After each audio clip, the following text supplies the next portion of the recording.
Vice President of Colombia, Francia Marquez, arrives Abuja for a 3-day official visit.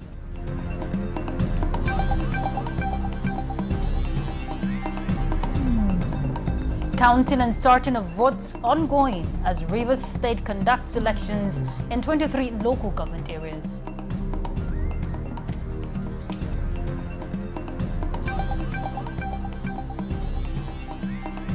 Interior Ministry retreat closes with performance contracts, signaling both trust and expectation.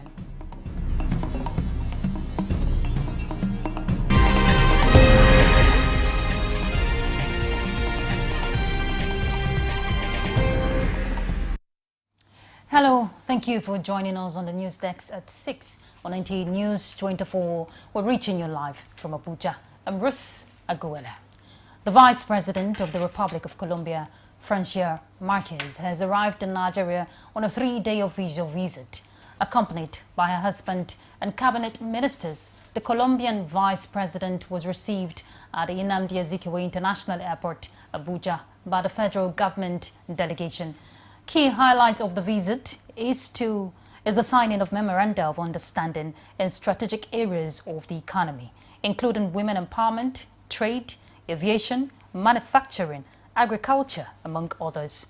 The visit will also feature a plenary session on Nigeria-Colombia Business Forum and other side events.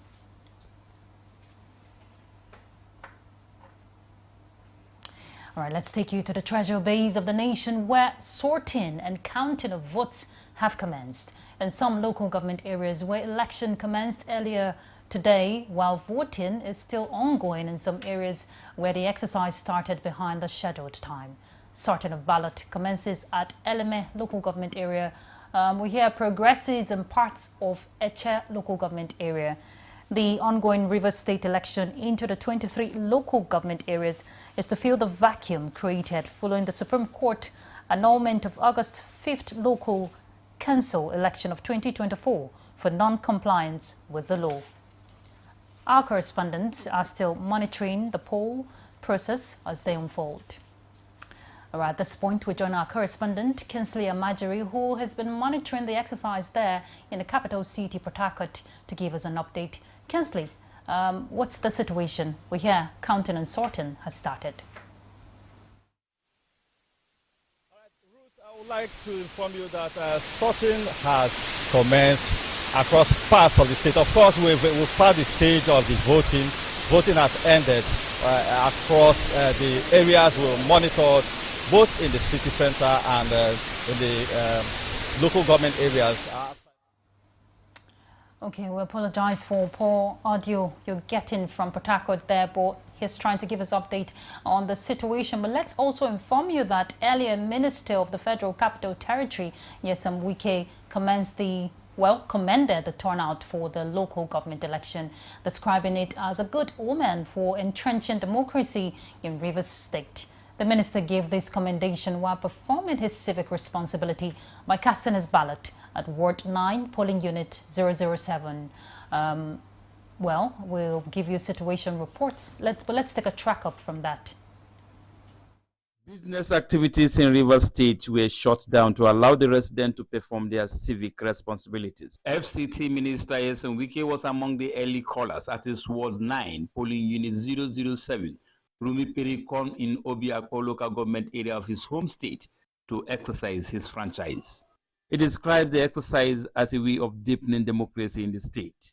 We have to thank Mr. President for taking the bold step to make sure that this election is conducted. First of all, if election is not conducted, you know that Supreme Court has said there's nothing like caretaker committees in local government, and if there are no elected people, it means that funds will not come from the federation account to local government councils. And that means that if the emergency rule is lifted and there's no local government election, we'll still have the same problem. And now that local government election is taking place, it means that they've elected people and then they will get funds directly from the federation account. So everybody must rally around to support the conduct of this particular election in order to stabilize the grassroots level. He commends residents of the state for coming out in mass to discharge their civic responsibilities. I said there was no election. There was no election. Today we are holding election, and that's why you see people have come out to also cast their vote. If you do something that is not done to law, of course it will be set aside, and it was set aside. And now that the process is very clear and goes according to the law, nobody's worried. All people are doing is just to come out and cast their vote for whoever they want them to represent them at the local government level. Wike, however, dismisses concerns of the non-use of BVAS machines during the election. He added that with the successful conduct of the election in the 23 local government areas, the state will now hit the ground running again when the emergency rule expires on the 18th of September 2025. In Port Harcourt, Onoze Yakubu, NTA News. Well, in Ward 5 in Opombo Nkoro community, the voting ward of the Rivers State Governor Siminalayi Fubara, there was low turnout at the polling units. Gabriel Amunike reports that Governor Fubara was not seen at his polling units, with sources saying he's out of town. I didn't see him. I don't know whether he went to other wards or other units. In my own unit, I didn't see him. Thank you very much.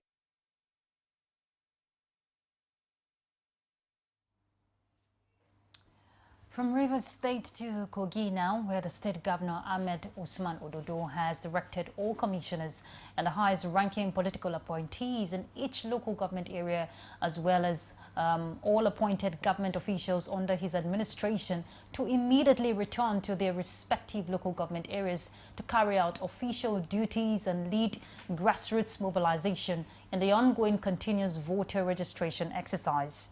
The directive, which takes effect from Monday, September 1st, 2025, was issued via circular from the office of the Secretary to the Government of Kogi State, Dr. Mrs. Folashade Akure Ayoade.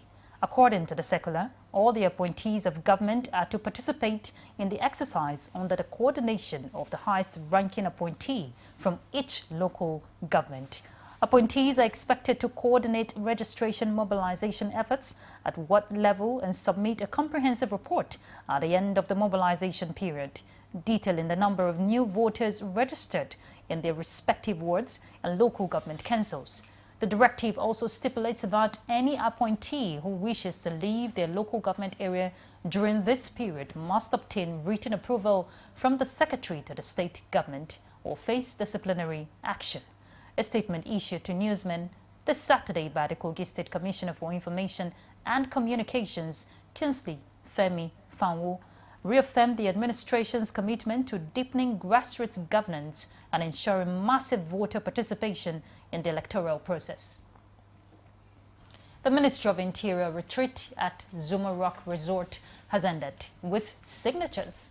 The minister and heads of agencies he supervises put in ink to paper, sealing performance contracts for the year ahead. Victor Azu reports that the handshake accompanying each signature signals both trust and expectations. Day 3 and the stock taking gives way to signatures. Performance contracts now inked into obligation. Minister of Interior Olubunmi Tunji-Ojo called it accountability in action.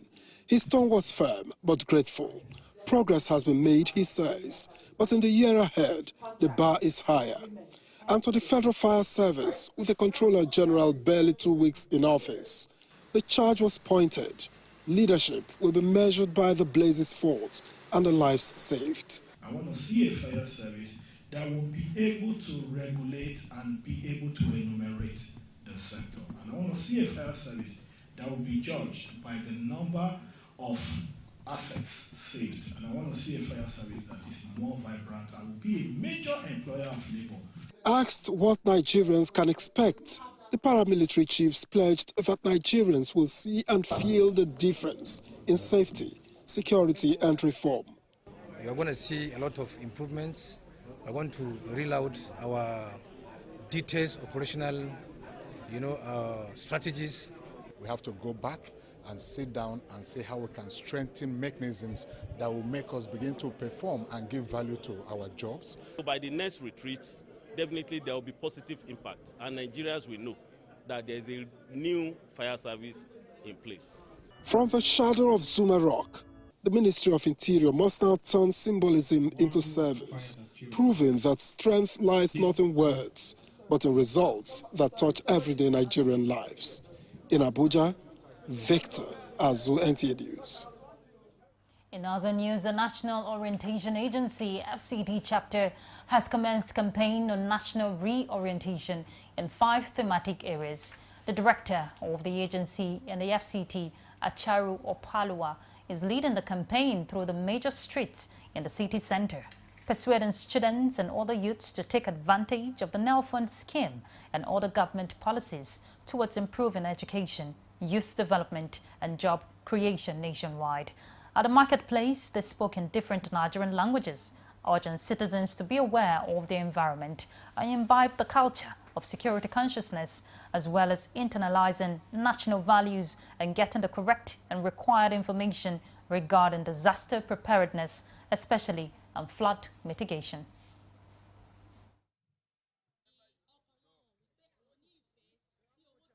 We have flood mitigation and preparedness, security awareness, Nigerian identity project and national symbols, extreme sign-out practice in schools.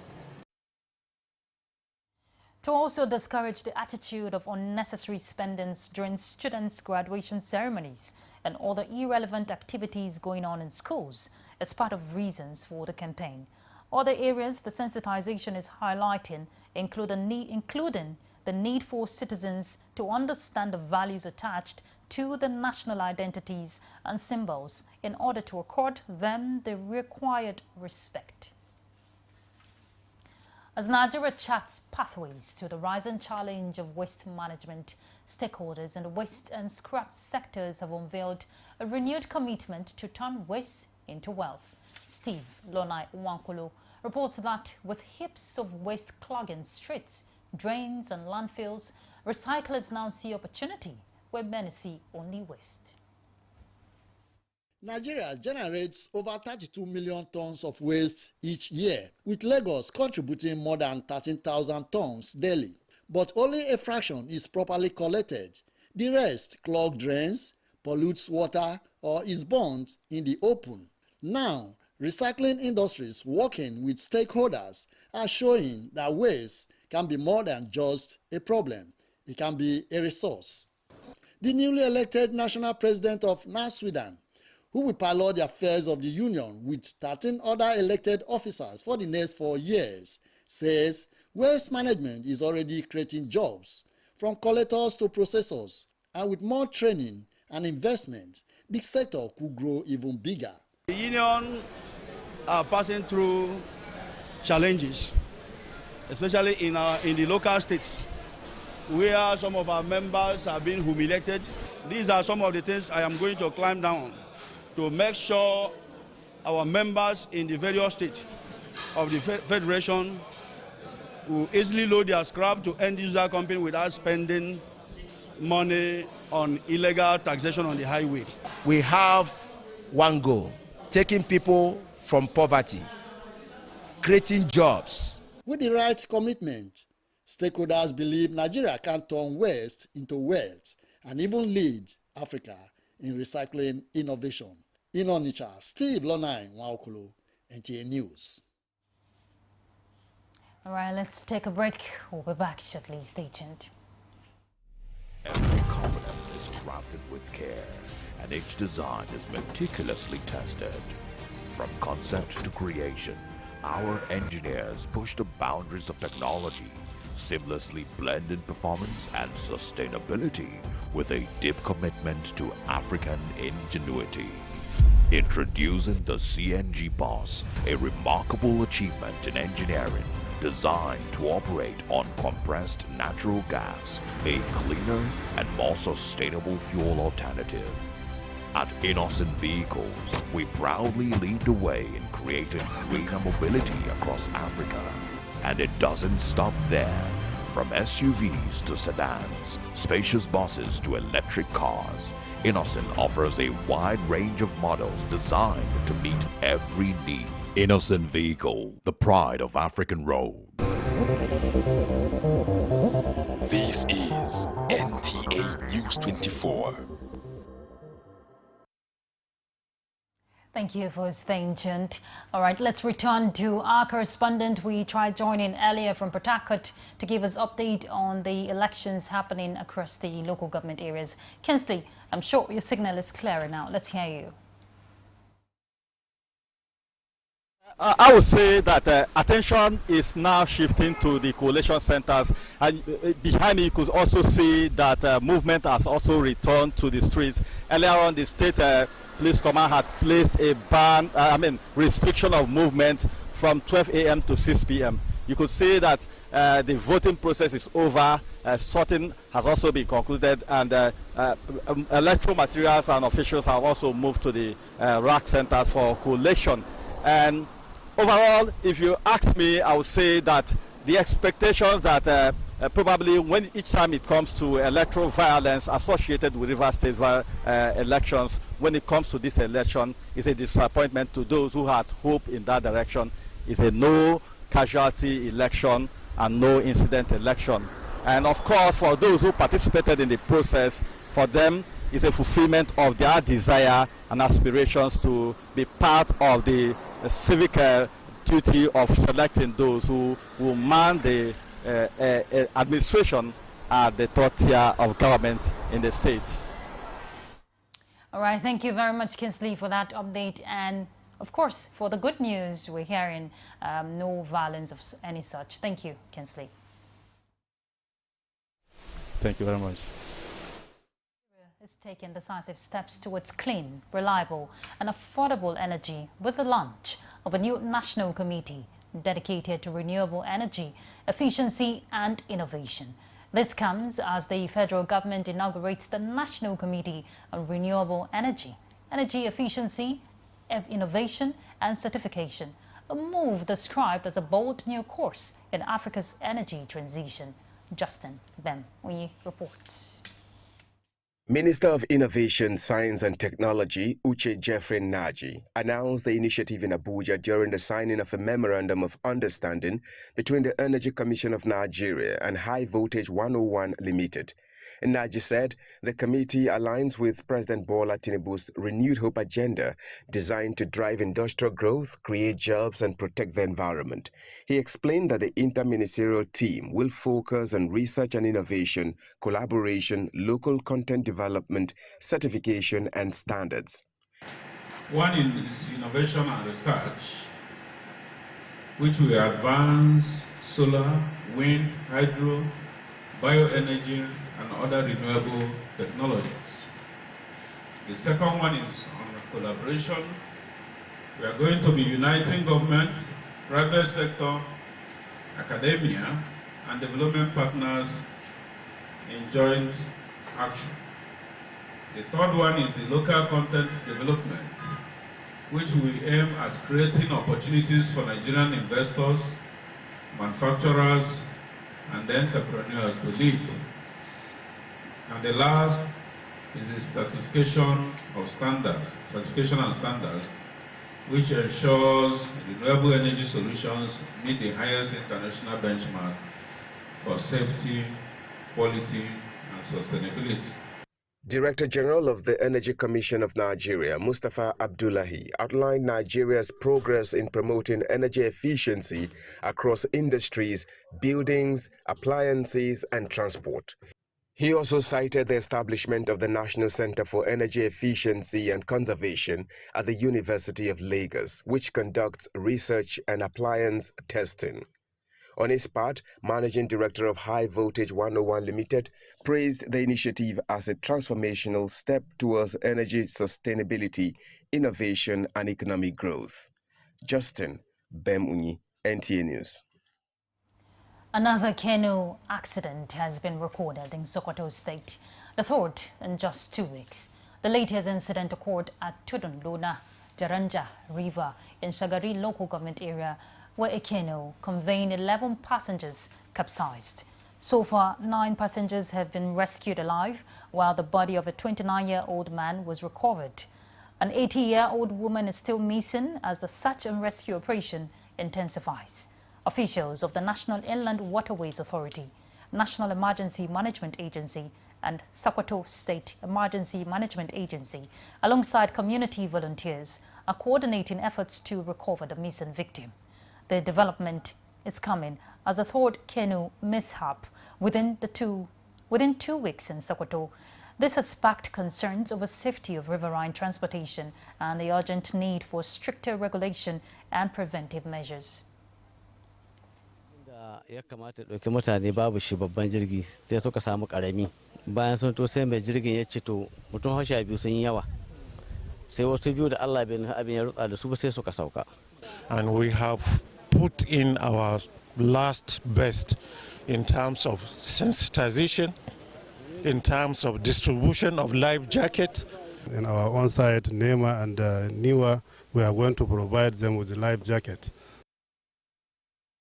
Authorities have assured that investigations are ongoing, while communities are advised to adhere to safety guidelines, particularly the use of life jackets, and avoid overloading. Significant milestone we hear has been recorded by the administration of President Bola Ahmed Tinubu. Within the past 2 years, as stakeholders in Kogi State lauds his reform initiative, taking bold steps to confront the challenges facing the nation. This was at a public enlightenment program on achievements of the present administration, which was held in Lokoja, Kogi State. Ajibola Christopher reports. The report of President Ahmed Bola Tinubu's regime became necessary to review the performance of his administration within the past 2 years. Head of Federal Center in Lokoja, Sabina Abalaka, says President Ahmed Tinubu's administration took bold steps in confronting economic challenges facing the country, beginning with the removal of fuel subsidy, leading to an increase in fuel price, noting that it was necessary in order to set the country on the path of sustainable growth. It is our sincere expectation that sooner than later, the joy of the economy recovery, growth and sustainability development will wipe away the tears of leadership from the face of Nigerians. In his paper presentation, former Director, Federal Information Lokoja Center, Lawal Karim Shaibu, speak on the milestone achievements of the present administration to include repositioning the steel sector as an industrial hub for economic diversification, which will provide over 500,000 jobs, construction of 5 mini LNG plants, provision of student loans for tertiary institutions, investment of over 500 billion naira in the agricultural sector, and the pension reforms, among others. For the first time in this country, we have a government that has gone down to the world level to ensure that economic actors and actresses in every world is affected, is supported, is giving grants, is giving equipment and every other thing. And if that happens, that is going to grow the economy. We agree the image of the country is improving, the economy is improving, foreign exchange has greatly improved, thereby stabilizing the dollar exchange. That policy is working, but it will be more better if it comes down to the grassroots. We should expect more of what our president will do to us and what our governor Ododo will do to us. Stakeholders are of the opinion that nation building is never without sacrifices, saying the current challenges faced as a nation will soon give way for prosperity under President Bola Ahmed Tinubu's administration. Ajibola Christopher, NTA News. This is the news desk at 6 on NTA News 24. Here's a recap of our top stories. Vice President of Colombia, Francia Marquez, arrives Abuja for a 3-day official visit.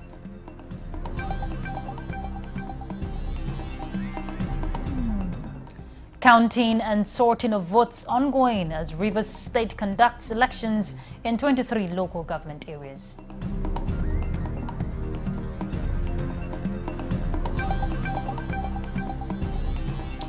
Interior Ministry retreat closes with performance contracts, signaling both trust and expectations.